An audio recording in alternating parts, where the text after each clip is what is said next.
तो इस कहानी के शुरू में हम एक ख्याली शहर को देखेंगे जहाँ पर सारे एलिमेंट्स जैसा कि हवा, पानी, बादल, मिट्टी से बने हुए लोग मिलकर एक ही शहर में रहते हैं। और आज एक नया फायर कपल इस शहर के अंदर आया है, यानी ये आग से बने हुए लोग हैं। उन्हें इस शहर में रहने का टिकट तो मिल जाता है, पर शायद ये सब आसान नहीं होगा, क्योंकि इस शहर के लोग आग को अपने लिए खतरा समझते हैं। वो जब एक ट्रेन में बैठते हैं तो गलती से फायर लेडी एक वाटरमैन से टकरा जाती है और उसकी आग से बनी हुई आंख अचानक से गायब हो जाती है। तब फायरमैन अपनी वाइफ को एक लकड़ी का टुकड़ा देता है, जिससे उसकी आंख तो वापस बन जाती है। पर बड़ा मसला ये था कि दो मुख्तलिफ एलिमेंट्स एक साथ कैसे रह पाएंगे। कोई इन आग से बने लोगों को घर देने तक को तैयार नहीं था, क्योंकि जैसा मैंने आपको पहले बताया सब लोग इन्हें खतरा समझते थे। इस सब में इस कपल को मिलती है एक टूटी हुई बिल्डिंग, जो इस मुश्किल घड़ी में उसका बहुत बड़ा सहारा थी। वो इसी को अपना घर मानकर इसे ठीक करने की कोशिश में लग जाती है और यहीं पर उनकी फैमिली में आती है उनकी बहुत ही प्यारी बेटी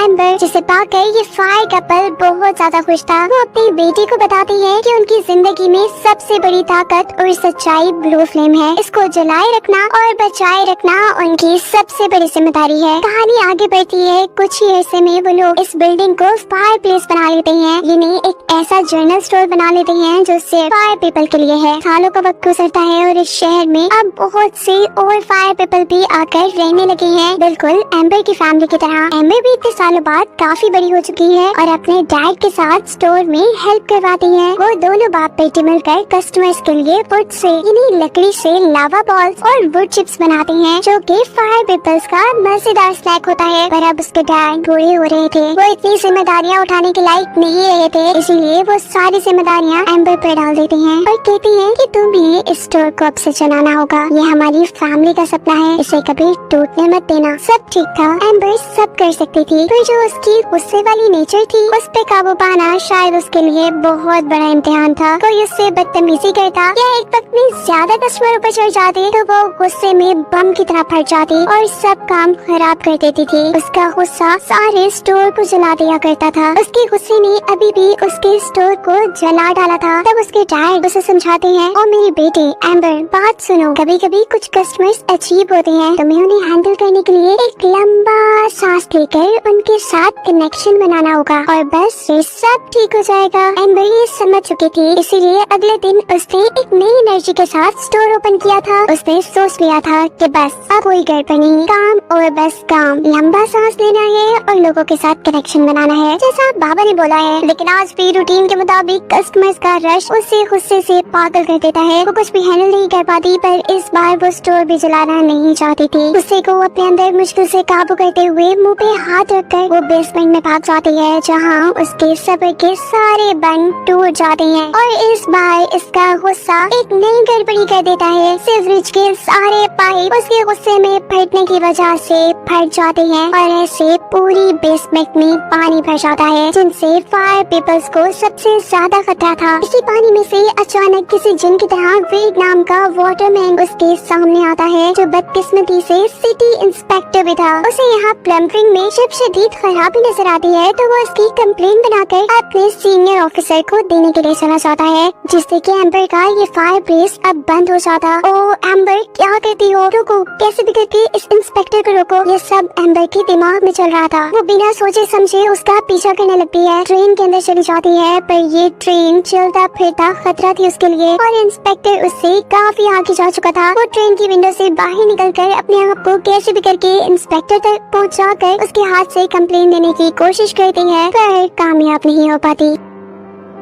और फिर फाइनली वो ऑफिसर को रोकने के लिए ऑयल की मदद से अपने आप को एक बड़े से ड्रैगन की शक्ल देते हुए इंस्पेक्टर को डराने की कोशिश करती है। पर अफसोस वो तो उसके हाथ अभी भी नहीं लगता और जब वो कंप्लेंट को प्रोसेसर में डालकर पीछे मुड़ता है तो वो एम्बर की आवाज़ें सुनता है, जो गेट की दूसरी तरफ उदास बैठी बोल रही थी कि अब कभी डैड मुझ पर भरोसा नहीं कर पाएंगे, अब तो स्टोर भी बंद हो जाएगा। उसकी ये दुखिया कहानी सुनकर वेड, जो कि इंस्पेक्टर है, उसके दिल में भी रहम आ जाता है और वो एम्बर की मदद करने करने के लिए एक प्लान करते हुए उसे अपने सीनियर ऑफिसर के पास लेकर जाता है। फिर जब सीनियर उसकी बात नहीं सुनते तो यहाँ भी एम्बर अपने गुस्से को संभाल नहीं पाती और सब जला देती है। ऐसे में ये सीनियर भी उसका साथ देने के बजाय कंप्लेन को आगे प्रोसेस होने के लिए डाल देते हैं। अब तो कुछ नहीं हो सकता था क्योंकि हरी एम्बर जब घर पहुँचती है तो सब कस्टमर्स जा चुके थे। उसके पूरे डैड सारी लीकेज ठीक कर रहे थे और उसकी मॉम इन सब चीजों को देखकर कहती है, बस अब क्या दोबारा हमारे साथ वही होगा जो पहले हुआ। एम्बर ये सब सुनकर परेशानी में पूछती है, वही क्या मॉम,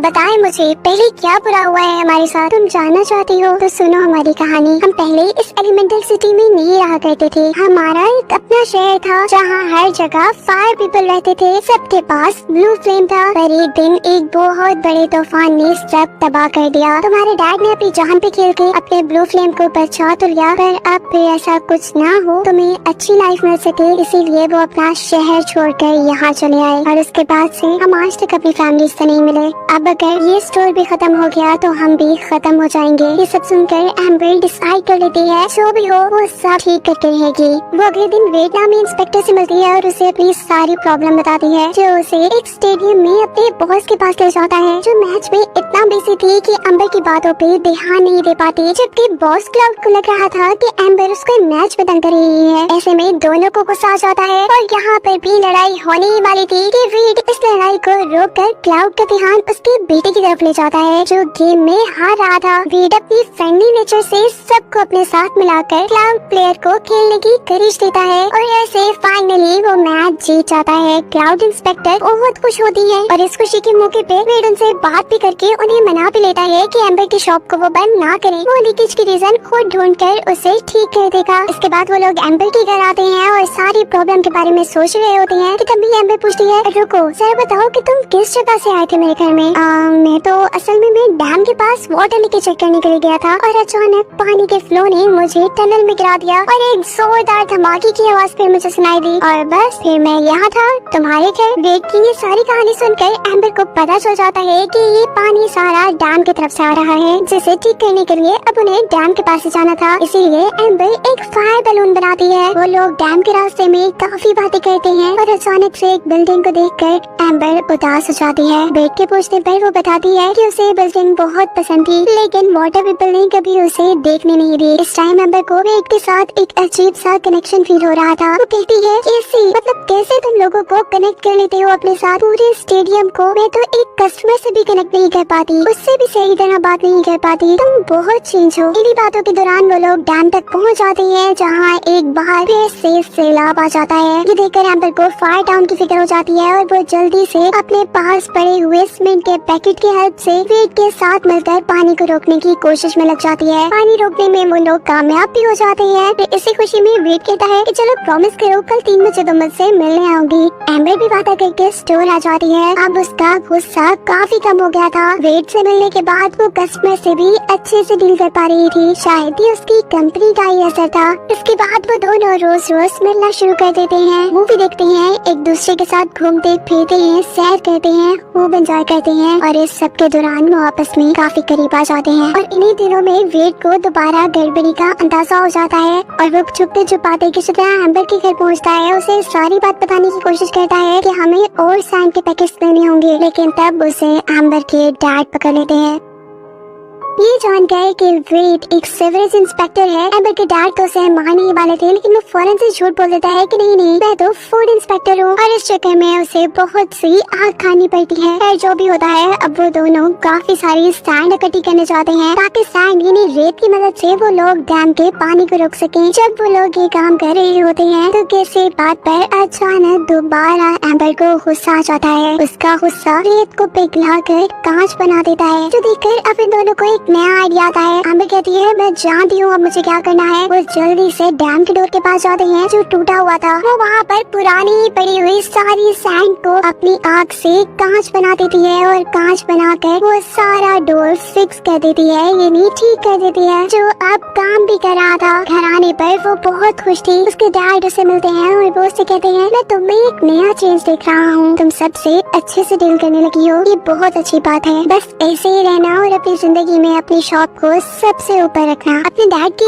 इमोशनल बातें सुनकर एम्बर को दोबारा वही केस याद आ जाता है जिसकी वजह से उनकी शॉप बंद हो जाती। अभी तक वेड की बॉस ने फाइनली ये बात नहीं बताई थी कि एम्बर की शॉप को बंद नहीं किया जाएगा। ये बात पता चलाने के लिए वो जल्दी से वेड के घर जाती है। लेकिन दूसरी तरफ एम्बर की मॉम भी एम्बर की लव फीलिंग को स्मेल कर लेती है और उसका पीछा करती है ये जानने के लिए कि आखिर वो है कौन जिससे एम्बर को प्यार हो गया है। वेड के घर जाने पर एम्बर को पता चलता है कि एम्बर की शॉप के बंद होने का फैसला अभी तक नहीं हुआ। केस के बारे में तो कोई जानकारी नहीं मिलती, लेकिन यहाँ पर एम्बर को वेड की फैमिली के साथ डिनर करना पड़ जाता है। एम्बर को यहाँ मजा भी बहुत आता है और यहाँ आने पर उसे ये खुशखबरी भी मिल जाती है कि फाइनली वेड के बॉस ने उसकी शॉप के ऊपर से केस खत्म कर दिया था। वेड के घर आना उसके लिए अच्छा ही साबित हुआ था, लेकिन अचानक वेड की मॉम की कही हुई कोई बात उसे बुरी लग जाती है और वो वहाँ से भाग आती है। वेड को समझ नहीं आता कि एम्बर को आखिर हुआ क्या है। वो उससे पूछता है, उसका पीछा करता है। एम्बर उसे कुछ नहीं बताती। वो घर आ चुकी थी जहाँ पर उसकी मॉम उसे वेड यानी एक वाटरमैन के साथ देख लेती है और उसे कहती है एम्बर दूर रहो उससे, वो खतरा है तुम्हारे लिए। जबकि एम्बर उन्हें कहती है ओ मॉम रिलैक्स, वो सिर्फ एक फ्रेंड है। पर यहाँ उसकी मॉम कहती है कि मैं तुम्हारी फीलिंग स्मेल कर चुकी हूँ। पानी और आग कभी दोस्त नहीं हो सकते, कभी इनकी शादी नहीं हो सकती। अगर तुम्हें यकीन नहीं है ना तो आओ मैं तुम्हें प्रूफ करके देती हूँ। वो उन दोनों को एक खास रूम में लेकर जाकर दोनों के ऊपर ही अजीब सा पानी डालती हैं और फिर दोनों को कैंडल्स जलाने का कहती हैं। एम्बर तो ये काम आसानी से कर लेती है, लेकिन वेड जो कि पानी था वो कैसे जलाता कैंडल। तब वो अपनी अकल का इस्तेमाल करता है और अपनी रिफ्लेक्शन की पावर की मदद से एम्बर की रोशनी लेते हुए आखिर कैंडल को जला ही देता है। ये देखकर एम्बर और उसकी मॉम बहुत इम्प्रेस होती हैं। यहाँ एम्बर की मॉम जो एम्बर को गलत साबित करने के लिए आई थी खुद गलत साबित हो जाती हैं, क्योंकि वो यहाँ देखती हैं कि इन दोनों का प्यार बहुत सच्चा है। इसी दौरान एम्बर के डैड उन्हें आवाज देते हैं। एम्बर के डैड को अगर वेड के बारे में पता चल जाता तो बहुत गड़बड़ी हो जाती। वो दोनों ही वेड को छुपाते हुए बाहर आते हैं, जहाँ पर एम्बर के डैड एम्बर को बताते हैं कि वो 2 दिन में इस शॉप से रिटायरमेंट लेने वाले हैं और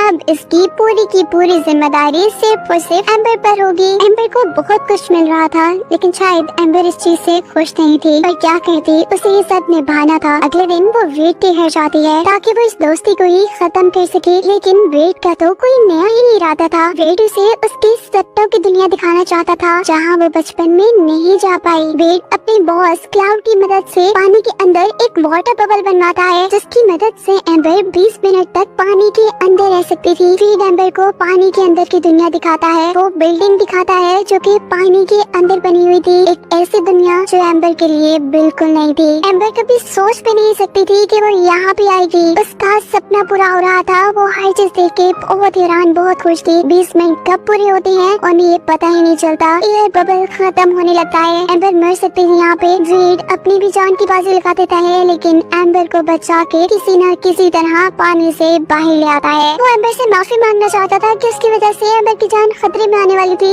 लेकिन एम्बर तो अपनी खुशी और जोश में उसकी बात सुन ही नहीं पाती। वो कहती है ओ वेड मैंने क्या देख लिया, मुझे तो अपने ऊपर यकीन ही नहीं आ रहा। उसे खुश देखकर वेड भी बहुत खुश होता है और उसे कहता है क्यों ना आज हम हाथ मिलाएं। लेकिन पानी और आग का मिलना दोनों के लिए नुकसानदायक हो सकता था। एम्बर नहीं मानती, लेकिन फिर वेड के फोर्स करने पे वो दोनों आखिर जब हाथ मिलाते हैं तो हेरन के तौर पर दोनों को ही कुछ नहीं होता।